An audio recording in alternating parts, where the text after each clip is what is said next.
जिनके सहज श्वास की तरह हैं।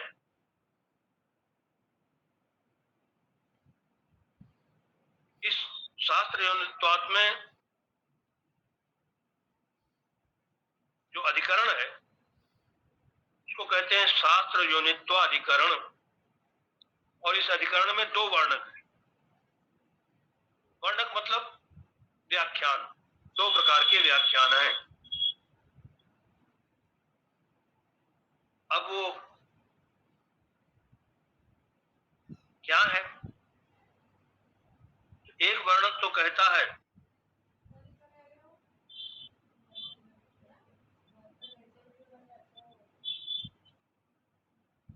कि न कर्तृ ब्रह्म वेदस्य किम व कर्तृ न कर्तृतत्।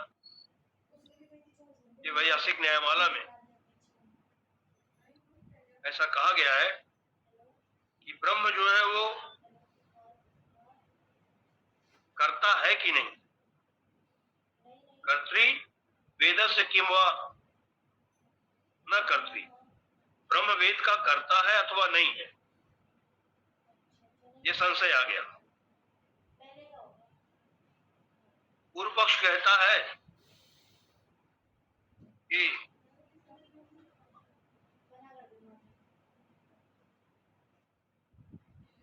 विरूप नित्य या वाचा इति एवं नित्यत्व वर्णनात्। कहते हैं विरूप नित्य या वाचा, ये जो श्रुति है,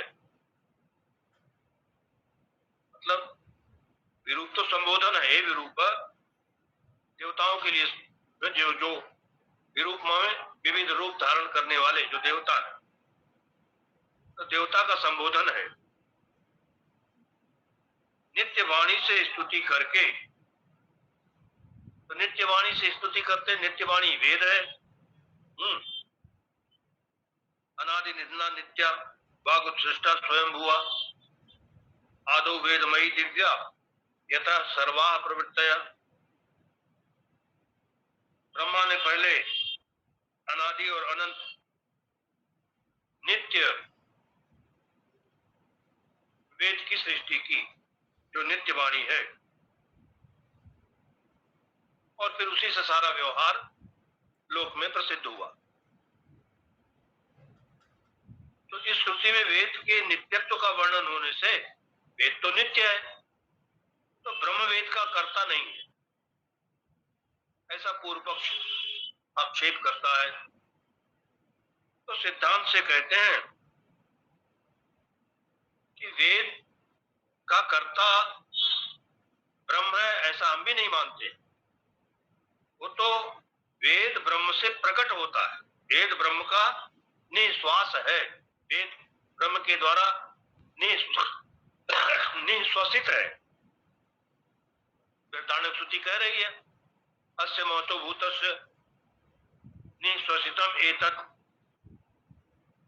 यत् ऋग्वेदो यजुर्वेद सामवेदो अथर्वांगिरस।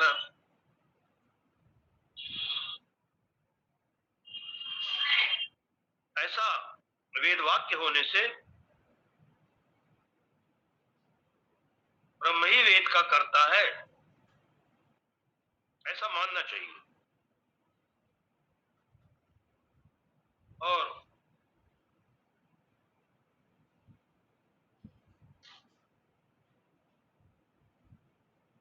यथा पूर्वम अकल्पयत्, माने पूर्व कल्प के समान ही, जैसा वेद पूर्व कल्प में था ठीक वैसा का वैसा ही इस कल्प में भी वह प्रकट होता है। इस दृष्टि से वेद को नित्य कह देते हैं। और संपूर्ण शास्त्र, संपूर्ण संसार की व्यवस्था को बतलाने वाला जो वेद है, उस वेद का कर्ता ब्रह्म है, और वो इसीलिए वो ब्रह्म सर्वज्ञ है।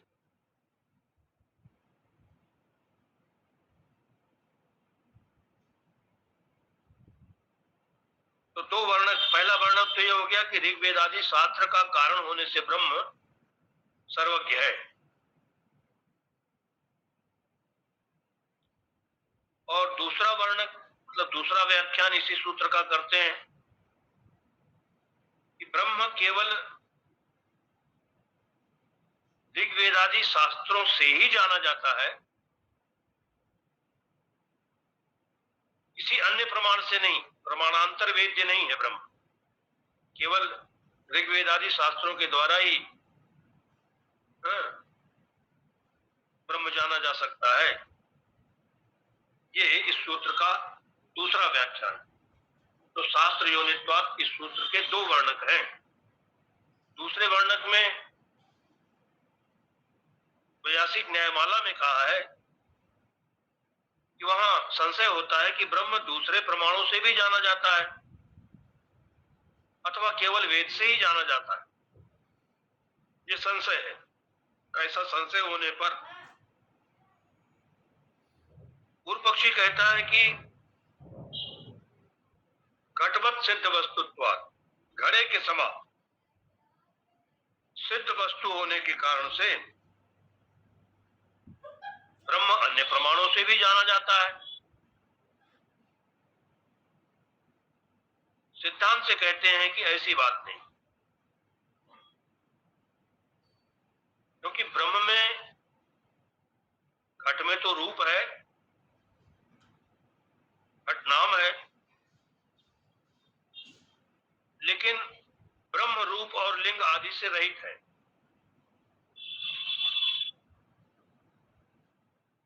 लिंग मतलब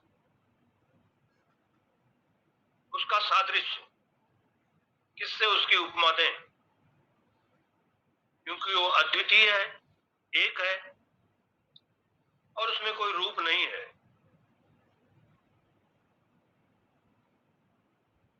अरूपम अगंधवच्चयति, श्रुति ऐसे ही बताती है। वो निरूप है, अरूप है, रूप रहित है और उसका कोई लिंग नहीं है, मतलब उसके सदृश कोई दूसरा नहीं है। तो रूप और लिंग से रहित होने से श्रुतियों में ब्रह्म को केवल वेद से ही जाना जाता है, ऐसा कहा गया है।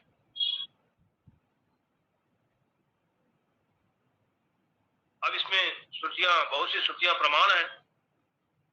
महर्षि याज्ञवल्क्य, बृहदारण्यक उपनिषद में प्रसंग आता है, जनक की सभा में सभी विद्वानों के सामने, ब्राह्मणों के सामने प्रश्न करते हैं। अंत में तम तो उपनिषदम पुरुषम पृच्छामि, मतलब मैं तुम्हें उस औपनिषद पुरुष के बारे में पूछता हूँ। औपनिषद पुरुष मतलब जिसका ज्ञान केवल उपनिषद से ही हो सकता है, वेदांत वाक्यों से ही हो सकता है।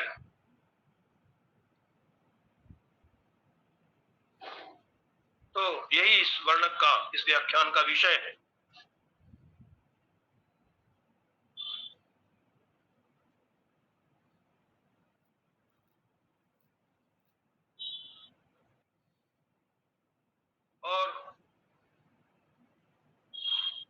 और भी श्रुति वाक्य हैं, जैसे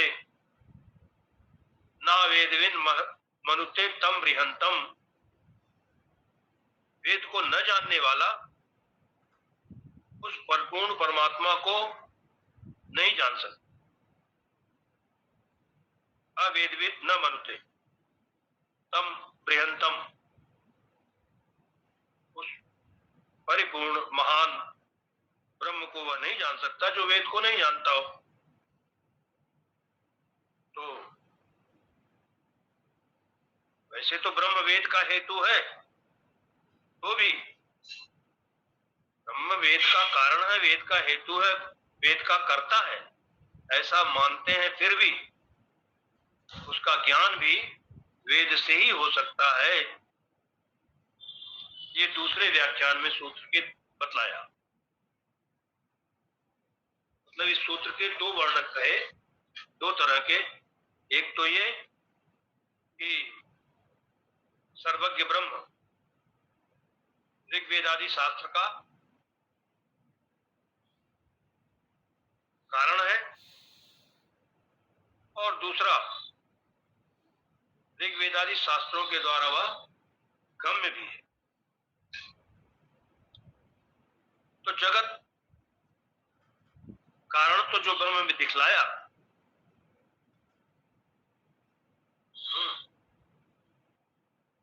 यस्य निःश्वसितम वेदा,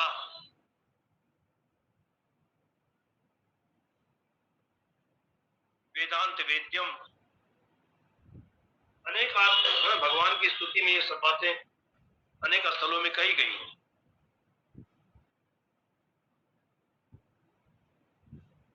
तो उसी बात को,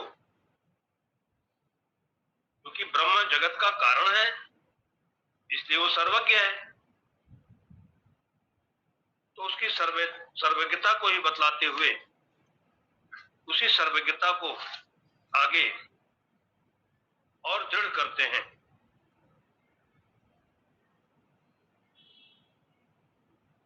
इस सूत्र के द्वारा शास्त्र योनित्वाद, मतलब शास्त्र ऋग्वेद आदि जो शास्त्र हैं, उन सभी शास्त्रों की योनि मतलब उन शास्त्रों का कारण ब्रह्म है। क्योंकि शास्त्र की उत्पत्ति, ऐसे शास्त्र की उत्पत्ति सर्वज्ञ को छोड़ करके दूसरे से नहीं हो सकती, ब्रह्म से ही हो सकती है।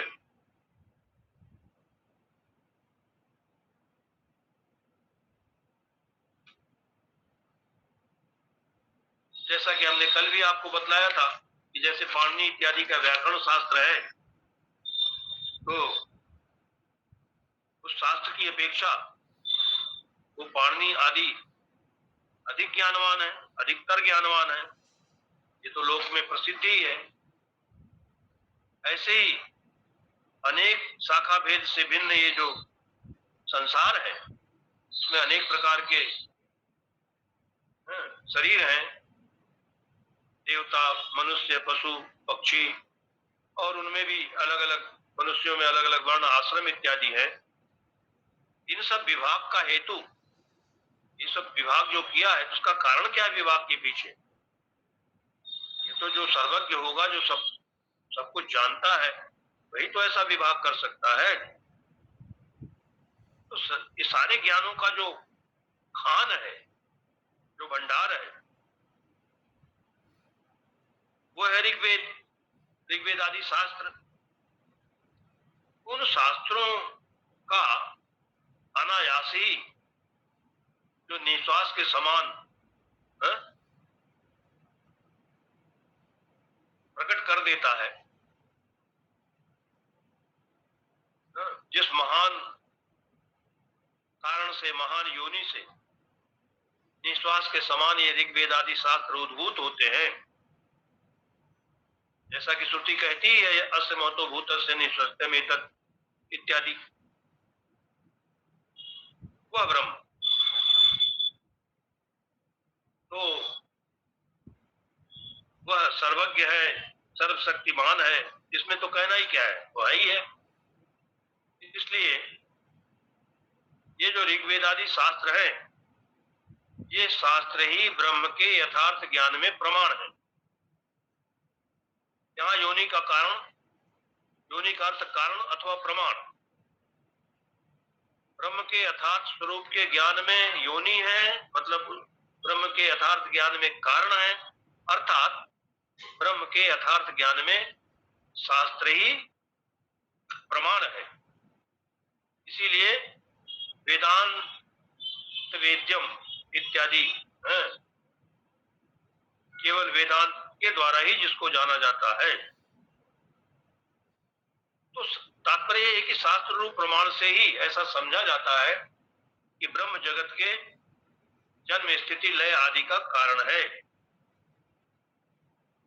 अब इसके पहले सूत्र में यतो इमानी भूतानि जायन्ते इत्यादि जो श्रुति उदाहरण दिया था, तो ऐसा उदाहरण देते हुए सूत्रकार ने ब्रह्म शास्त्र की योनि है ऐसा कह दिया। फिर उसके बाद इस सूत्र की का क्या मतलब, इस सूत्र का क्या प्रयोजन, तीसरा सूत्र क्यों बनाया? तो कहते हैं इस विषय में ऐसा कहा जाता है कि पूर्व सूत्र के अक्षरों से शास्त्र का स्पष्ट रूप से उपदेश नहीं किया गया, इसीलिए स्पष्ट रूप से शास्त्र का ग्रहण वहां नहीं हो पाया है।